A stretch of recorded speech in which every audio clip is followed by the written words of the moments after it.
welcome to East Windsor Township's 20th anniversary remembrance of September 11th, our community ceremony. So I'd ask that our scouts, our Boy Scouts, and our Girl Scouts please come forward and present the colors. Everyone please stand.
We would ask that our military veterans who are in attendance please come forward and lead us in the flag salute.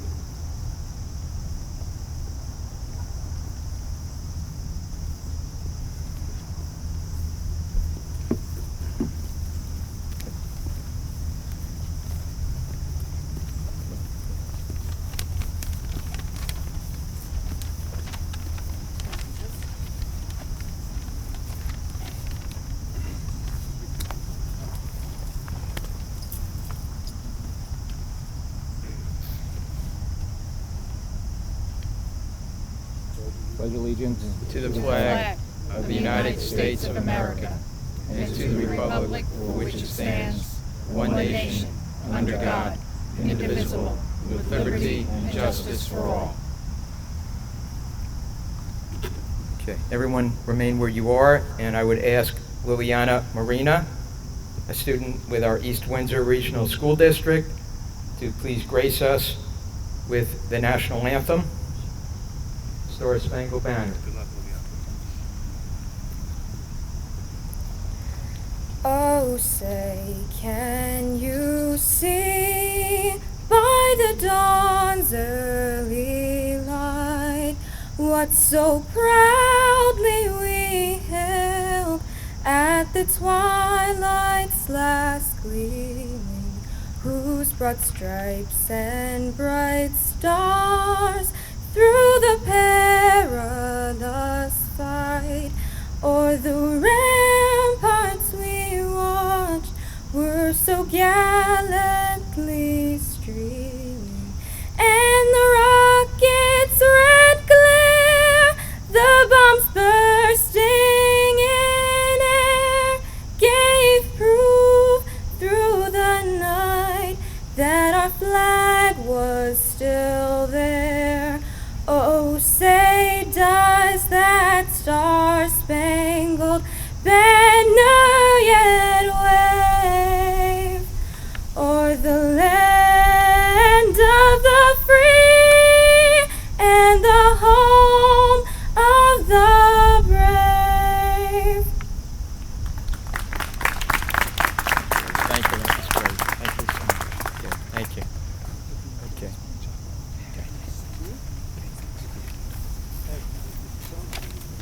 You can stay there. Okay.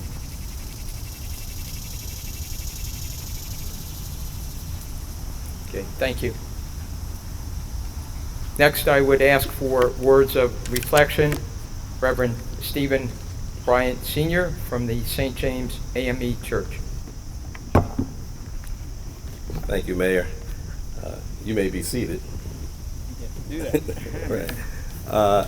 As I reflect on 9/11, and let me just say that I'm a native of Jersey City. I was born and raised in Jersey City, New Jersey, and so if you're raised in Jersey City, you always see downtown Manhattan. It's almost like your backyard.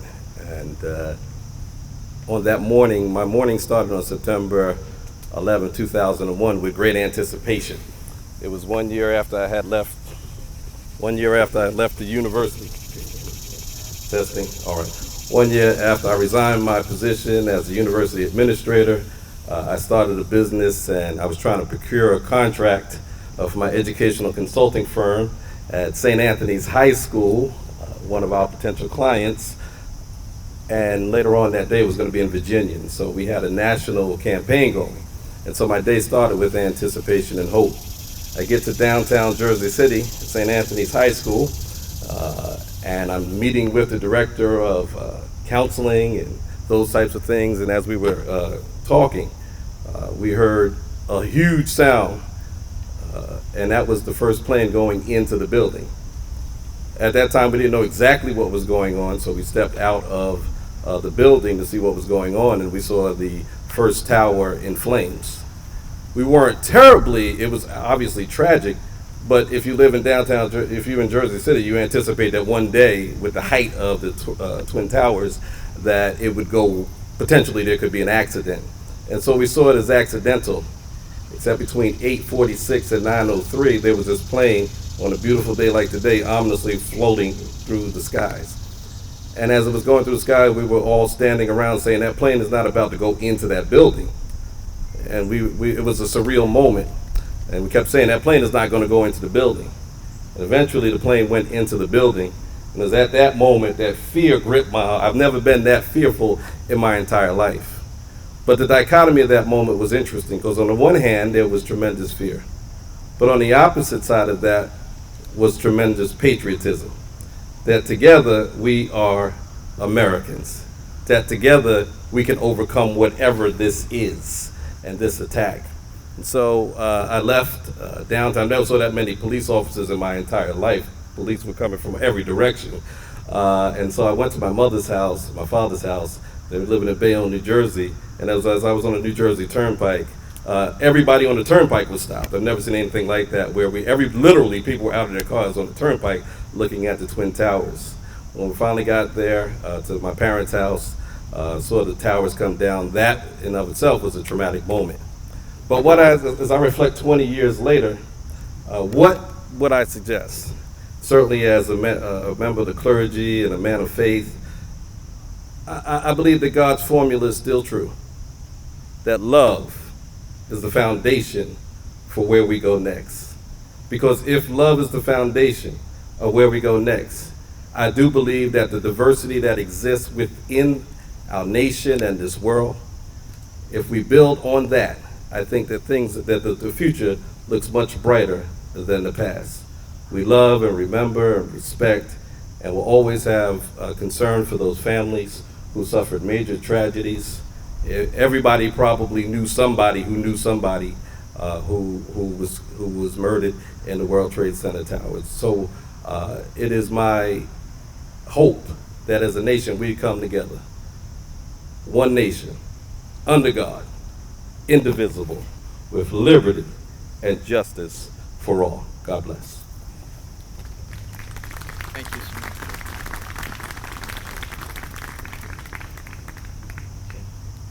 I would ask for the reading of the names by Billy Collins. Jack Hughes, a senior at the Peddie School.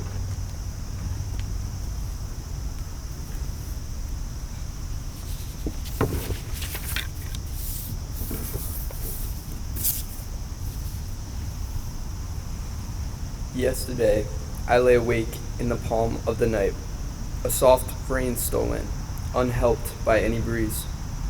And when I saw the silver glaze on the windows, I started with A, with Ackerman, as it happened.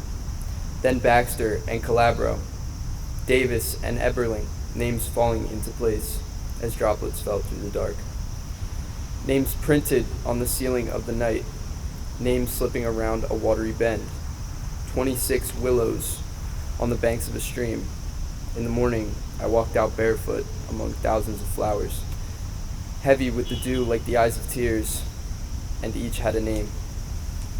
Fiore inscribed on a yellow petal, then Gonzalez and Han, Ishikawa and Jenkins, names written in the air and stitched into the cloth of the day. A name under a photograph taped to a mailbox. Monogram on a torn shirt. I see you spelled out on storefront windows and on the bright, unfurled awnings of the city. I say the syllables as I turn a corner. Kelly and Lee, Medina, Nardella, and O'Connor. When I peer into the woods, I see a thick tangle where letters are hidden, as in a puzzle concocted for children. Parker and Quigley in the twigs of an ash. Rizzo, Schubert, Torres, and Upton. Secrets in the boughs of an ancient maple. Names written in the pale sky. Names rising in the updraft amid buildings. Names silent in stone or cried out behind a door. Names blown over the earth and out to sea. In the evening, weakening light, the last swallows. A boy on a lake lifts his oars. A woman by a window puts a match to a candle, and the names are outlined on the rose clouds. Vanacore and Wallace. Let X stand, if you can, for the ones unfound. Then Young and Zeminski, the final jolt of Z. Names etched onto the head of a pin. One name spanning a bridge, another undergoing a tunnel. A blue name needled into the skin. Names of citizens, workers, mothers and fathers, the bright-eyed daughter, the quick son. Alphabet of names in a green field. Names in the small tracks of birds. Names lifted from a hat, or balanced on the tip of the tongue. Names wheeled into the dim warehouse of memory. So many names, there's barely room on the walls of the heart.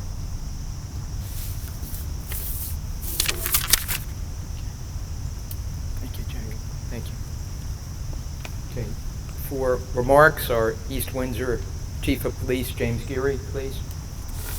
It's my honor to speak here this afternoon, or this morning, on behalf of all the first responders who've gathered here today on the 20th anniversary of September 11th.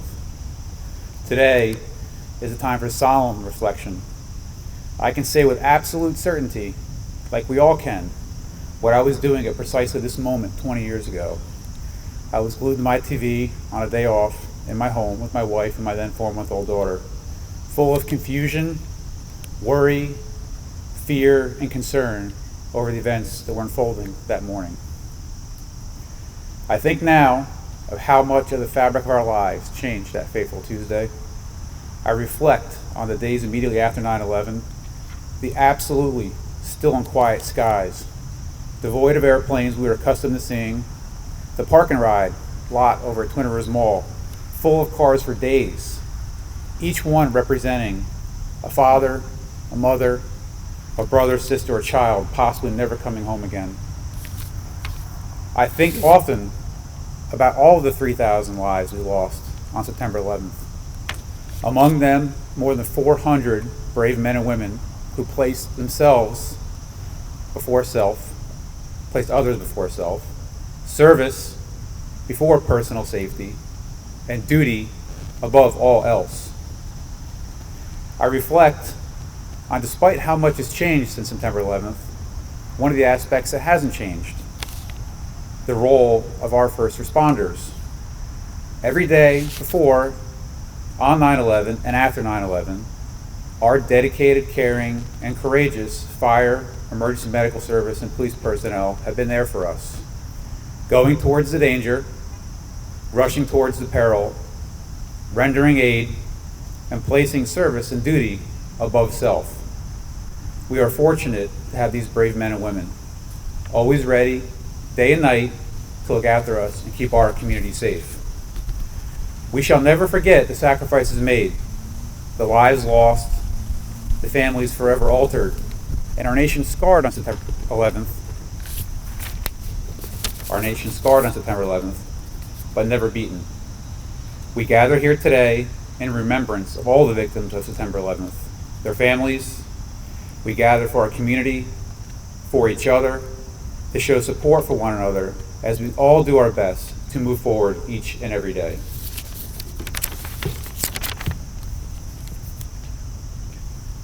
Thank you.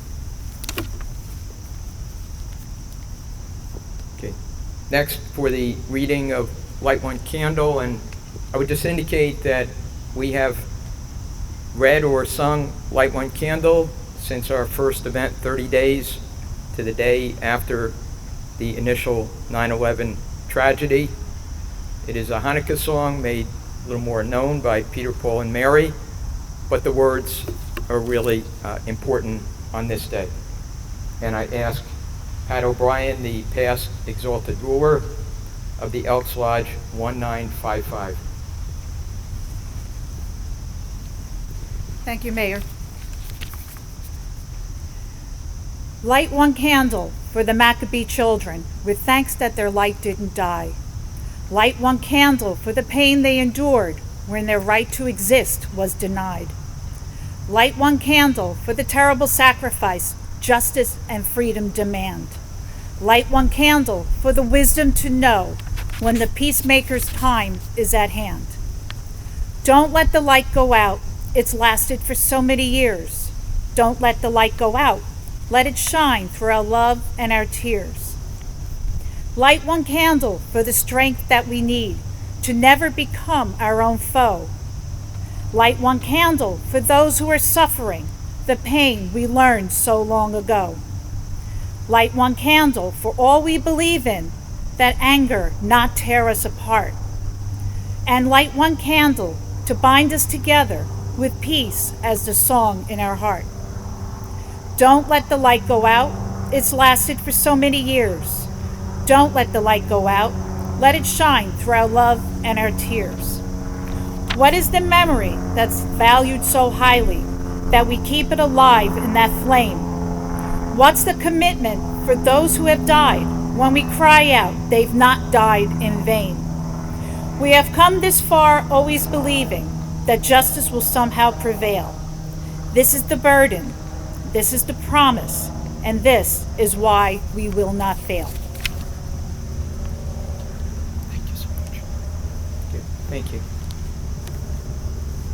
Okay, for further remarks, we ask our Superintendent of Schools from the East Windsor Regional School District, Mark Daniels.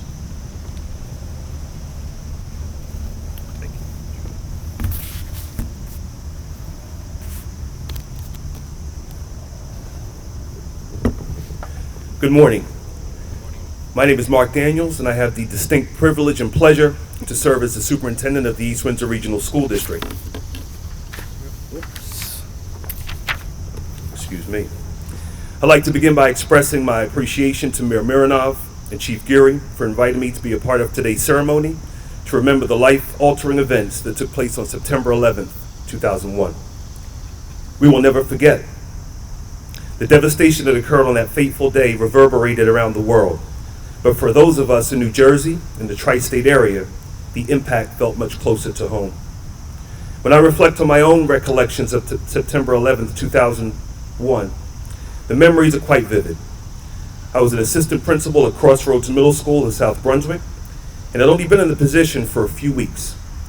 When the first plane entered the North Tower at 8:46 a.m., we thought it was a tragic accident that involved a misdirected plane. After the second plane collided with the South Tower approximately 20 minutes later, we strongly suspected that more nefarious circumstances were taking place. What later ensued were additional plane-related attacks that took place in Pennsylvania and at the Pentagon. As a middle school assistant principal, I quickly understood the significance and importance of community. As a member of the school's administration, we immediately needed to address the concerns of frantic parents who wanted to speak to their children or make arrangements to pick them up from school early. We also needed to offer support and comfort to those staff members who had family members working in or around the World Trade Center on that morning. I distinctly recall the selfless actions of the first responders who chose to move towards and into the smoldering buildings to assist those desperately in need. This also included the very brave actions of first responders from this area of New Jersey, who made their way to New York City to provide much needed and appreciated assistance. At this time, I'd just like to acknowledge our emergency services, our fire department, our police department here in East Windsor. They provide much support to us as a school district. I just want to say thank you. We could acknowledge them. I really appreciate that.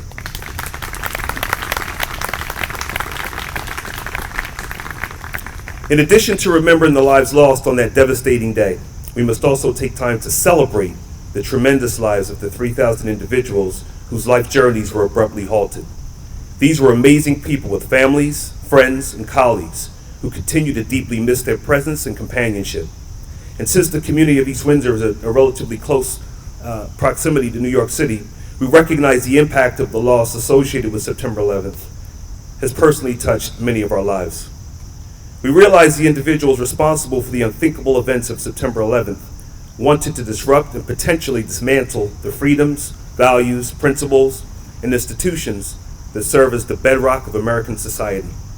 When I think back to the fall of 2001, something that was clearly revealed was the authentic sense of unity and patriotism that became apparent. A genuine feeling of community and oneness as Americans emerged, and in some ways helped us to remain strong and persevere through our feelings of vulnerability. We all needed to find ways to lean on one another to heal. As a representative of the East Windsor Regional School District, I am honored to share that one of the American institutions that weathered the tragic events of September 11th and continues to serve as a pillar of democracy is our public education system. As an educational system, we have an immense responsibility to ensure that our students have a firm understanding of our nation's history and ideals, which includes its foundational principles, our unique system of government. In addition, we need to instill a sense of civic duty and responsibility. I'll repeat that. We need to instill a sense of civic duty and responsibility and reinforce the significance of a strong and supportive community. A community where inclusion is celebrated, positive relationships are nurtured, and its citizens feel appreciated, safe, seen, heard, valued, and respected. So as we reflect on the very unfortunate events from 20 years ago, let's honor, celebrate, and continue the legacy of the 3,000 lives that were sacrificed on that day. Let's leverage our collective energies to ensure we are dedicating ourselves towards sustaining a cohesive and supportive East Windsor community. Thank you.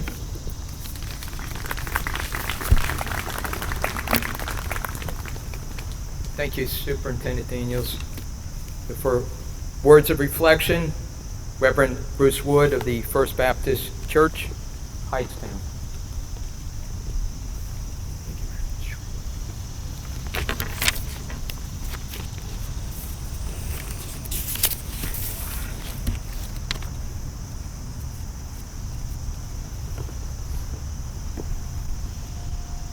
By the time the bells of New York City's firehouses sounded the end of watch on the evening of September 11th, 343 firefighters had lost their lives battling the blaze and evacuating the buildings before their collapse. While many of those houses now only had a few remaining firefighters, some houses would never see their apparatus or their crews come home ever again. That night, their houses remained empty. One of the firefighters who was lost that day was the chaplain of the New York Fire Department, Father Michael Judge. Witnesses who saw him last say that he was busy giving last rites to civilians and responders alike and was unconcerned with the danger that surrounded him. He was there to do a job and stood shoulder to shoulder with his brothers in doing that job when the collapse of the buildings took his life. He would always share a short prayer, a kind of guide over his life. And it went like this: Lord, take me where you want me to go. Let me meet who you want me to meet. Tell me what you want me to say, and then, Lord, keep me out of your way. On that fateful day, God answered Father Michael's prayer.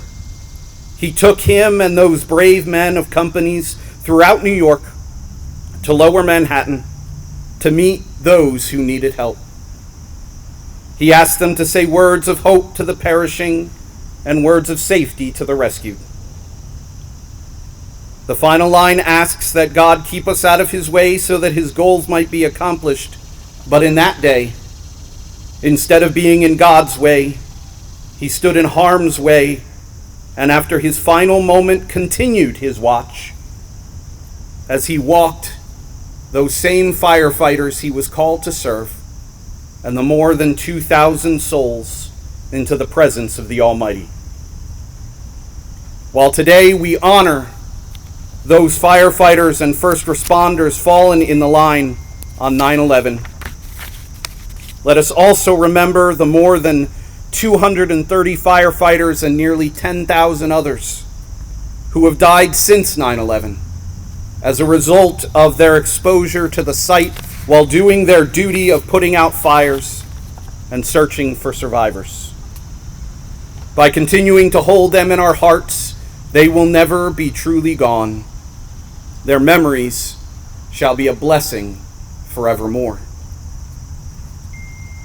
We echo today the appreciation that Chief Geary shared with us today of the first responders, those gathered here to bear witness, and those who continue to remain on watch. I ask that you would hold these in your hearts tonight. For those who stand before us in uniform are the inheritors of the legacy of those brave heroes who ran into danger to save those who were in need. Say a prayer tonight in whatever faith you follow for those who keep watch, that we continue to remain safe. Thank you.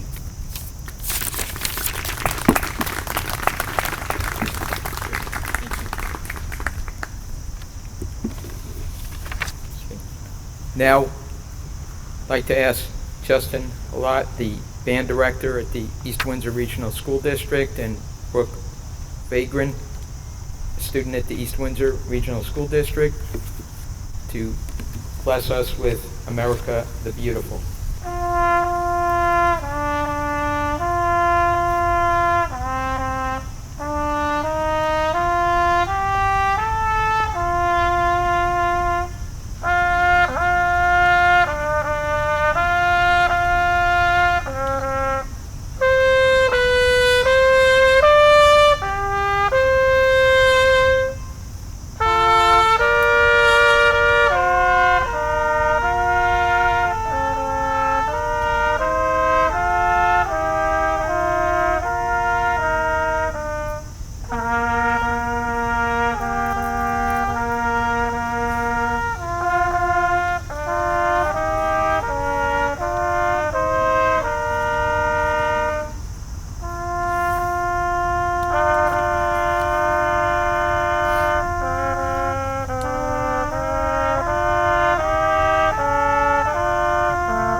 Thank you. Often referred to as our alternate national anthem. Beautiful words. So, want to thank all of you for joining us today. September 11th, 2021, the 20th anniversary of the horrific and unforgettable events of that day 20 years ago, a painful and powerful day, and we have a weather day that reflects it. Bright sun, warm weather.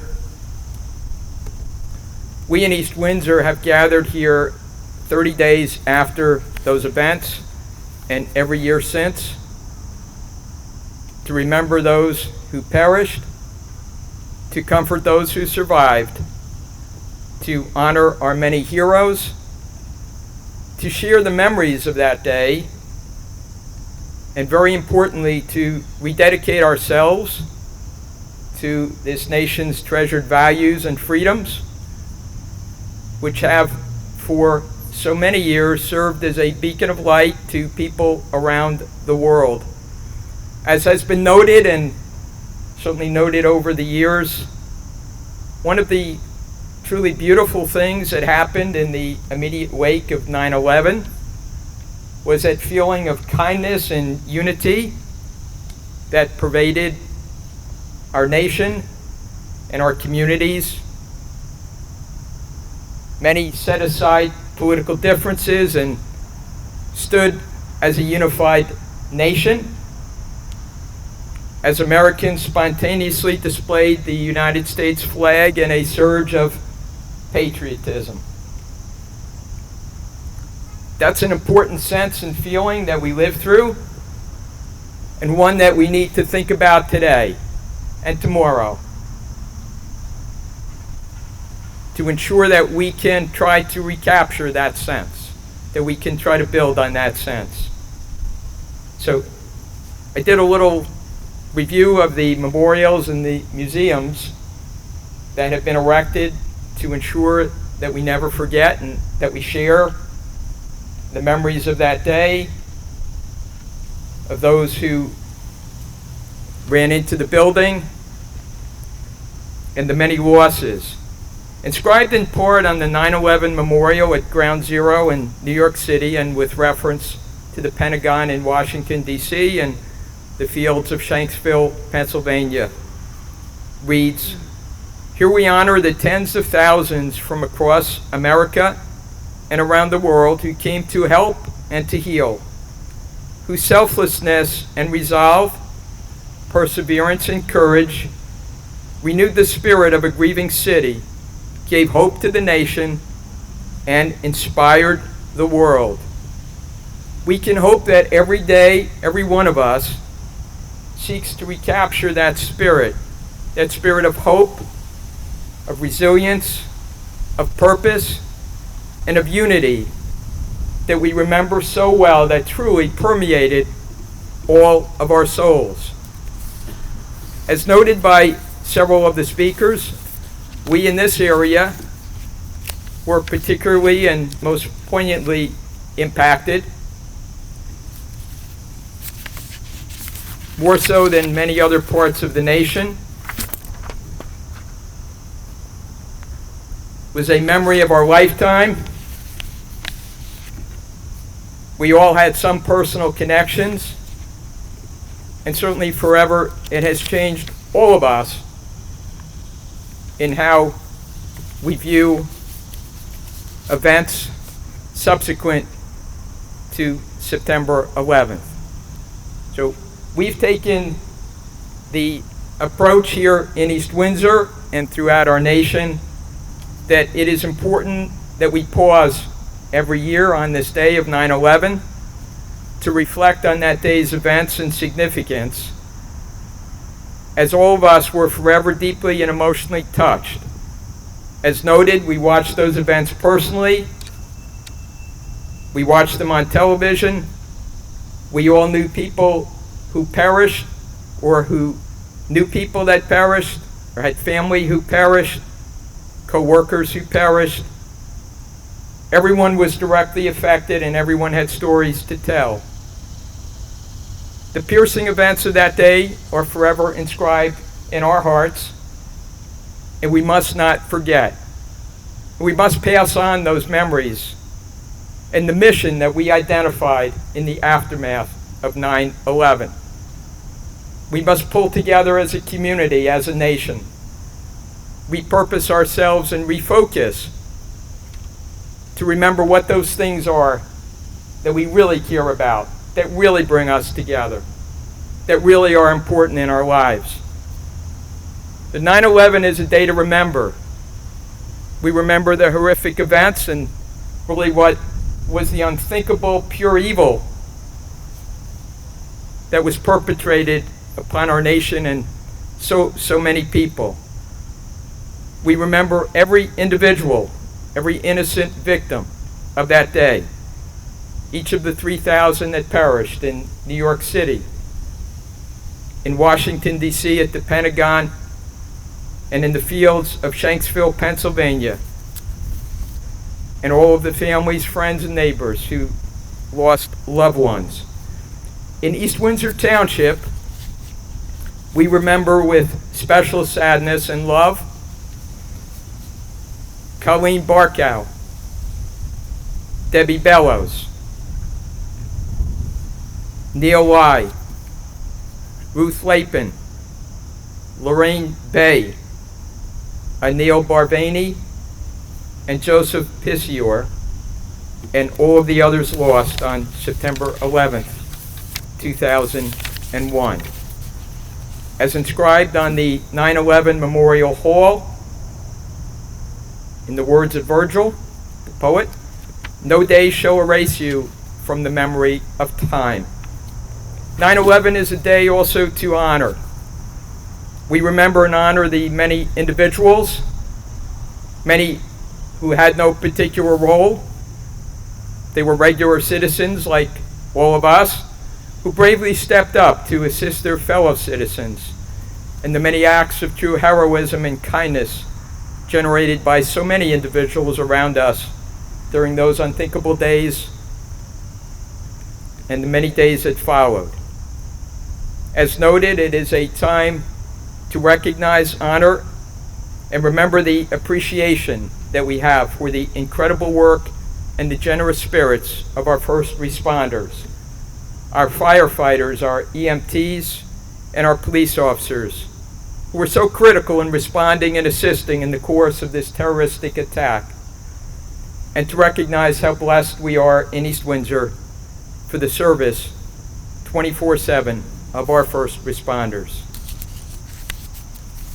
And as I indicated, 9/11 is especially important as a day of rededication. Officially, we celebrate today, 9/11, as Patriot Day and National Day of Service and Remembrance. The memories of that day have empowered us with a renewed sense of purpose, a heightened love of service, and a belief in what it really means to be an American. So at the bottom line, as we remember, as we honor, as we share, the most critical and enduring memorial that every single one of us can leave is to treasure all of the unique opportunities presented to us and to actively work to strengthen and preserve the cherished values and freedoms which we enjoy in this awesome nation, which we are thankful to call home, and at the end of the day are the true things that bring us together and give purpose to our unity as a people and as a country here and around the world. Let us commit and let us rededicate to that important mission.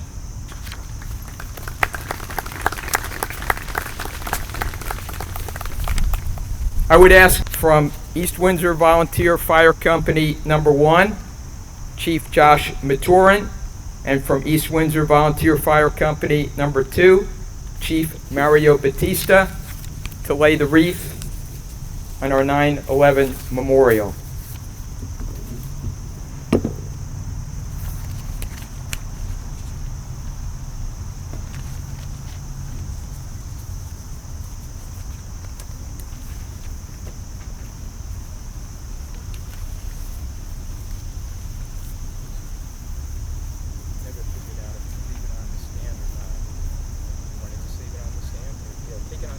Remember. Remember. For many here, 20 years ago is ancient history, a time unknown. For many more, 20 years ago, 9/11 was a Tuesday, a day as clear and bright as today. Do you remember where you were, what you were doing, when you saw the horror live on TV or in person or heard the news. We are together once again to merge our individual memories into a corporate memory and remember that day. But more than that, to remember innocent victims who lost their lives and first responders and average citizens who gave their lives to rescue and help others. We need to be reminded to remember because it is so easy to forget, preoccupied as we are with living from one day to the next, and too many painful moments we'd rather forget have come since 9/11/2001. Moments and events that demanded our attention and energy. Family worries, health concerns, jobs lost, weather disasters, racial unrest, COVID-19 and its death toll, words of hatred and acts of violence, and January 6th of this year, all of them testing our character as individuals, as communities, and as a country. So how are we doing? How are we doing? What have we learned from 9/11 that we can bring to this extraordinary time in the life of our country? Today, our internal clocks and memories and corporate memories draw us back to that Tuesday 20 years ago, reminding us of what was lost and who was lost, and also what was found, if only for a while. One nation united, drawn together in compassion and purpose and care for one another. Time and memory can also draw us to God, who in love holds us close in our pain and sadness and offers healing, peace, hope, and strength for the journey. The prophet Isaiah writes, "The people say, 'The Lord has forsaken us. God has forgotten us.' And God answers them, 'Can a woman forget her infant child and have no compassion on the child of her womb? Even though these may forget, yet I will not forget you. You are mine forever.'" Memory and time, beyond drawing us to God, can also lead us to a deeper appreciation and respect for those who protect and serve, respond and rescue. May God continue to give to those who watch and work on behalf of others, especially those who serve this community. May God grant them diligence in their watching, faithfulness in their service, courage in danger, competence in emergencies, and safety in all their endeavors. And for all of us gathered here to remember, deeply aware of the uncertainty of life, may God keep and strengthen us, draw us closer together as a community of kindness, fairness, generosity of spirit, and mutual respect. May God lead us into the future, God's love supporting us now and always. "I will not forget you," says the Lord. "You are mine forever." Let us not forget those words, that promise, as we gather this day to remember those who died, those who were helped, those who still need our help, and the helpers who gave so much of themselves for the sake of others. Let us give thanks for them and those who continue their work 20 years later. Mr. Rogers said, "When I was a boy and I would see sad and scary things in the news, my mother would say to me, 'Look for the helpers. You will always find people who are helping.'" September 11th, 2020, a day to remember, people to remember, neighbors, friends, family members. Of remembering, Frederick Buechner writes this: "When you remember me, it means that you have carried something of who I am with you, that I have left some mark of who I am on who you are. It means that you can summon me back to your mind, even though countless years and miles may stand between us. It means that if we meet again, you will know me. It means that after even I die, you can still see my face and hear my voice and speak to me in your heart. For as long as you remember me, I am never entirely lost. Remember me. I will not forget you, says the Lord. You are mine forever. Let it be that no one is forgotten by us. Let us pray. Good and gracious God, our Creator, you have given us this good land as our heritage. On this day of remembrance, comfort all who mourn, and lead us to find hope, courage, and strength in you and each other. With reverence we remember before you those we have named and honored here today. May their memories be a blessing. In life and death our hope in you endures. Sustain us by your promise to remember all your children as we commend to your eternal care those who lost their lives and those who gave their lives on 9/11. And in your light, may they and us see light. The Lord bless you and keep you. The Lord make his face to shine on you and be gracious to you. The Lord look upon you with favor and give you peace. Amen. Thank you, Reverend Egan. I would ask at this time all of our local elected officials and all of our presenters, please come around.